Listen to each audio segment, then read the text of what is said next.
Servus, hier ist wieder euer Viva la Movolution Podcast, das Schweiners für die Ohren.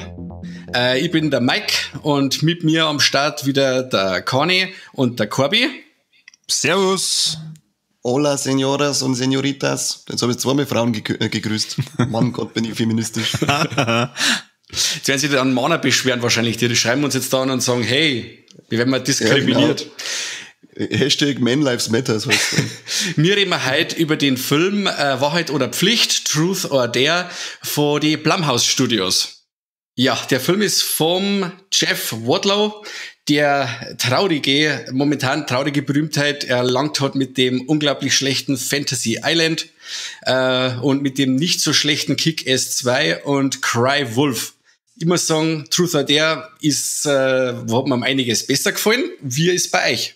Ja, ich muss sagen, er ist mir eigentlich nur auf Prime aufgefallen, weil ich mal wieder nach Horrorfilmen gesucht habe und ich mir dann gedacht habe, okay, der schaut jetzt nicht ganz so gruselig aus, als dass ich meine Frau ins Bett schicken müsste. Und dann haben wir uns den angeschaut und naja, der Titel bringt genau das mit, was in dem Film dann auch passiert. Es geht um das, glaube ich, jedem bekannte Spiel Wahrheit oder Pflicht. Nur, dass es eben da zu einem tödlichen Verhängnis wird. Und genau so könnte man den Trailer zu dem Film auch einsprechen und dabei ein paar Tode zeigen.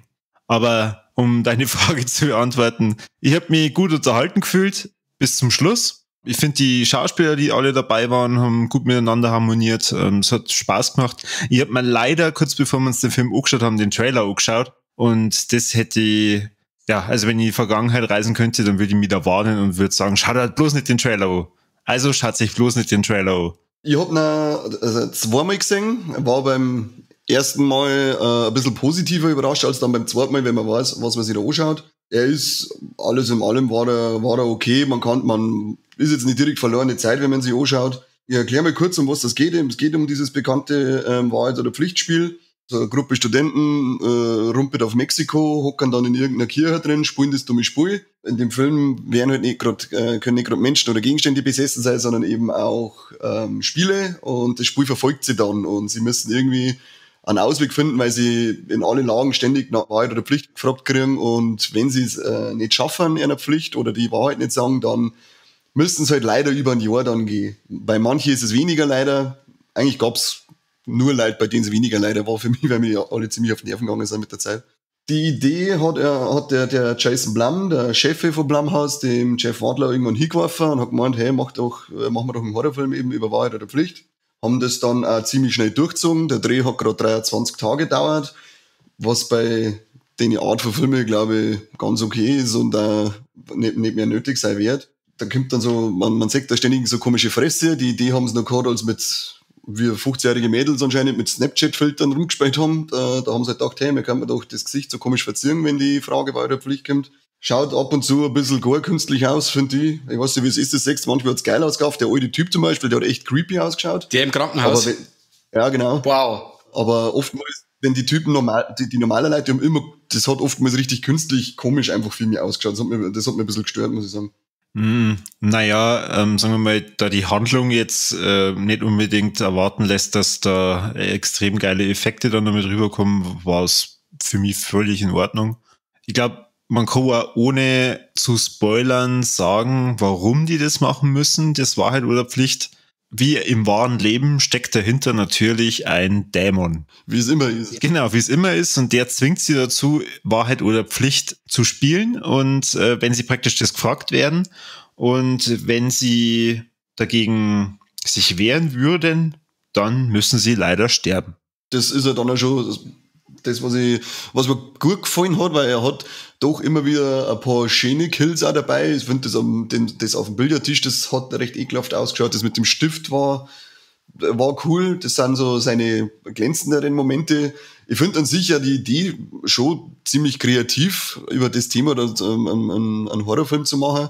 aber irgendwie geht die Ansätze von der Kreativität, die gehen immer wieder verlaufen sie die dann in so Belanglosigkeit bei dem Film für mich. Ich glaube, was die Handlung vielleicht ein bisschen herausragender gemacht hätte, wäre, wenn es jetzt kein kompletter Spielfilm geworden wäre mit 100 Minuten, sondern mehr so eine Art Black Mirror-Folge. Da hätte mir das Ganze, glaube ich, sehr gut gefallen und dann hätte man dazu auch gar kein Ende gebraucht. Wobei ich muss sagen, das Ende war gerade richtig cool, weil es irgendwie so konsequent war. Das war jetzt wirklich auch kein Happy End und deswegen fand ich das eigentlich ziemlich passend, muss ich sagen. Ja, das Ende ist auch für mich am positivsten ausgestochen, weil es halt wirklich, wie du schon sagst, schön konsequent ist und so erwartet sich halt auch keiner, dass dann die Hauptdarstellerin, die Olivia, die ansonsten immer nur auf andere schaut und sich selbst gern als die Selbstloseste aller Selbstlosen darstellt, dass die dann so ein Ding, so ein Assi-Move durchzieht, hätte ich nicht damit gerechnet, war cool das Ende, auf alle Fälle. Okay, also ich fand's leider unbefriedigend. Mir kommt es mehr so vor, als hätten sie da einfach da keine Idee mehr genau gehabt, wie sie jetzt das Ganze enden lassen können. Für mich wäre wahrscheinlich das passendere Ende gewesen, das verrecken eigentlich einfach alle. Auf das läuft sie aber im Prinzip auch irgendwie raus. Genau. Was ich noch sagen will, das war schon gesagt, die Schauspieler angesprochen, dass die Ski miteinander harmonieren, finde ich auch absolut. Das ist cool. Diese Olivia, die Lucy Hale, ist, glaube ich, bekannt als Pretty Little Liars. Ist so ziemlich das bekannteste Gesicht in der Reihe. Der Rest ist, sind einige Newcomer dabei. Aber für das, gut, sie haben jetzt nicht die tiefen Rollen zum Spielen gehabt. Es sind einige Blaupausen einfach von den 0815 Horrorfiguren dabei. Aber an sich eigentlich ein tolles Ensemble an Schauspielern, die gut miteinander auf der Leinwand, wenn man es im Kino gesehen hat, harmonieren. Und das schaffen, dass man sich bei dem einen oder anderen freut, wenn er dann endlich mal über die Klinge geht. was gute Charaktere natürlich ja immer ausmacht. dass man sich wünscht, dass sie endlich sterben. Genau, bei der Art von Horrorfilm ist es bei mir einfach immer so, wenn das einer so spielen kann, dass ich mich freue, wenn endlich, das finde ich eigentlich immer ganz cool. Das ist zwar, hört so ein bisschen verdreht an, aber das gefällt mir dann immer, wenn es dann endlich, ja, weg ist der ist ein Idiot, obwohl es eigentlich gut gespielt hat, die ganze Geschichte. Und wie gesagt, diese ganze Harmonie zwischen die Figuren, die passt im Großen und Ganzen ein bisschen. Es ist halt dann wieder dieses dämliche, was dann irgendwann während dem Film wieder kommt, diese dämliche Bockerei, die halt so total deplatziert wieder mal wirkt. Oh Gott, da ist ein Dämon, der uns alle umrichten möchte mit so einem Scheißspiel, aus dem wir sowieso nicht rauskommen. Aber ich bin jetzt bockig, weil du was machen musst, das das Spiel gesagt hat, du kannst ja nicht mehr was dafür, aber trotzdem bin ich jetzt beleidigt und hau ab und schau, dass ich allein irgendwo bin. Das ist wieder so das obligatorische, die Figuren müssen sich doch einmal streiten. Das käme doch nicht ohne internen Zwist ausgelassen, die ganze Geschichte. Das ist mir schon wieder auf den Sack gegangen. Das stimmt auf jeden Fall. Aber ich muss ja dazu sagen, der Film hat so ein hohes Tempo, da fallen solche Sachen gar nicht so ins Gewicht. Das haben sie, glaube ich, reinbringen müssen, weil sonst war wirklich der Film von der Story her einfach durchgelaufen. Das Tempo ist so hoch, da haben sie quasi mit solchen Sachen, haben sie wahrscheinlich versucht, die Charaktere ein bisschen Tiefe zu geben, wo ich da aber recht geben muss, ziemlich lästig war, muss ich sagen. Wo wir wieder bei meiner genialen Black Mirror-Idee wären, man macht einfach 40 Minuten weniger und bringt das als Black Mirror-Episode raus. War vielleicht nicht schlecht gewesen. 100 Minuten waren mir fast ein bisschen zu lang bei dem Ding. Ja, also spätestens, wenn es dann so gegen Ende hinkommt, wo es dann herausfinden, wie es das Ganze eventuell auflösen können, wird's doch ein bisschen langwierig.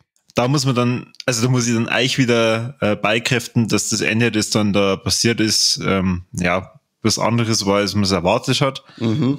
Es ist jetzt dadurch nicht ein extrem herausragender Film, aber auf jeden Fall eine Empfehlung, dass man es sich mal anschauen kann. Es ist, ja, sagen wir mal, es sind nette 100 Minuten, die einen dann auch unterhalten. Und wie sie schon gesagt habe, schaut euch bloß nicht den Trailer an, weil diese Kills, die der Kani vorhin angesprochen hat, die kommen alle in Trailer vor. Alle. Ja, es ist einfach ein einwandfreier Blumhouse-Film. Also es ist absolut noch Schema F abgefiedelt, das Ganze. Schema F in Anführungszeichen für Final Destination. Da finde ich, dass die ähneln sie recht. Also auch mit kreative Kills dann, mit denen du oft nicht rechnest. Aber es sind ja immer Horrorfilme, die Blumhouse Studios machen, die wo man mit jedem schauen kann. Also die haben nie mords explizit oder mords viel Sex drin. Das sind Filme, die wo man mit der Frau auf der Couch schauen kann, die wo es nicht gar so extrem mag, wo es Filme angeht. Also so Blumhouse-Sachen, die gingen eigentlich immer und haben bei mir im Fach der Guilty Pleasures, da gefällt mir auch fast alles. Man kann auch zumindest alles anschauen, ob mir jetzt alles gefällt, sei mal dahingestellt, aber man kann alles anschauen und es ist eigentlich immer eine gute Zeit, die man mit den Filmen hat. Gut, mit jedem, der mindestens 16 plus ist, kann man sich den Film anschauen. Ich hoffe mal, dass eure Freundinnen alle über 16 sind. Ja, gut, damit auf abgesehen. Ansonsten bin ich hier raus. Recht viel mehr kann man zu dem Film eigentlich nicht sagen, außer dass wir uns vielleicht noch gegenseitig sagen, was wir an uns gut finden, was wir am Film gut finden und was wir an dem Film schlecht finden. Was man uns gut finden, da fallen mir sehr viele Sachen ein. Ja, bei mir ist es andersrum. Ja, aber Corby, wenn du schon gerade den Pappen offen hast, dann sag uns doch gleich mal dazu, was findest du jetzt an dem Film positiv herausstechend und was ist eher so für ein Popo? Positiv herausstechend habe ich die Hauptdarstellerin gefunden, die Lucy Hale. Also habe ich davon noch nie wahrgenommen. Ich habe Pretty Little Lies nicht angeschaut, darum habe ich die ziemlich cool gefunden. Sowohl schauspielerisch als auch vom Charakter her war jetzt einer von den Charakteren, wo ich mir auf jeden Fall auch gewünscht habe, dass die überleben soll. Und ja, was ich schlecht gefunden habe, ich habe es vorhin schon erwähnt, ich war jetzt vom Ende nicht ganz so begeistert wie jetzt ihr. Da hätte ich mir einfach ein bisschen was anderes gewünscht. Ich habe mir vielleicht ein bisschen mehr explizitere Szenen mit dem Dämon vielleicht gewünscht. Aber ja, da sind wir wieder bei dem Punkt, was der Mike vorher gesagt hat. Es war jetzt nicht so extrem gruselig, als kann man sich nicht mit jedem Erwachsenen anschauen. Gut, was sagt der liebe Michael?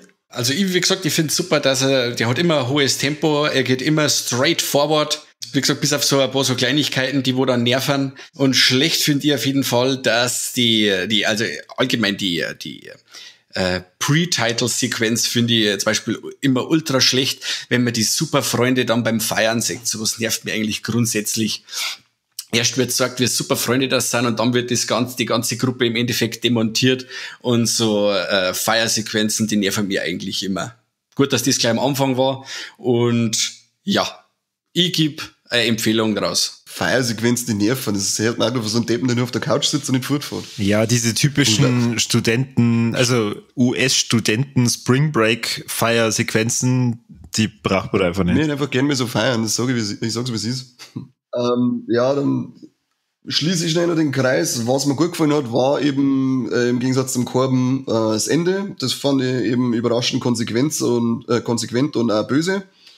Und was mir nicht so gefallen hat, war eben diese dämliche Rumbockerei dazwischen, die immer wieder irgendwo auftaucht, die kein Mensch nicht braucht und dass eben diese Fratzen teils ein bisschen künstlich ausgeschaut haben. Das ist mir immer beim zweiten Mal schauen, aber erst so richtig aufgefallen, da hat es mir ein bisschen genervt. Im Großen und Ganzen sage ich, es ist ein mittelmäßiger Blumhouse-Film, der hat weitaus bessere und die haben auch weitaus schlechtere. Drum kann man gucken, muss man aber nicht unbedingt. Alles klar, dann sagen wir wieder Dankeschön fürs Zuhören, Leute. Was macht man wieder alles? Liken, abonnieren, teilen und am Stammtisch verzeihen, wie geil das unser Podcast ist. Ja, und sagt uns auch, welchen genialen Horrorfilm wir uns als nächstes anschauen sollen. Genau, haut vielleicht mal Tipps raus, so was unseren geistigen Erguss hören wollt. Vielleicht machen wir es, wenn wir Bock drauf haben, wenn es ein Scheiß ist, könnt ihr abhauen. Und ansonsten sagen wir bis zum nächsten Mal. Bis dann. Servus.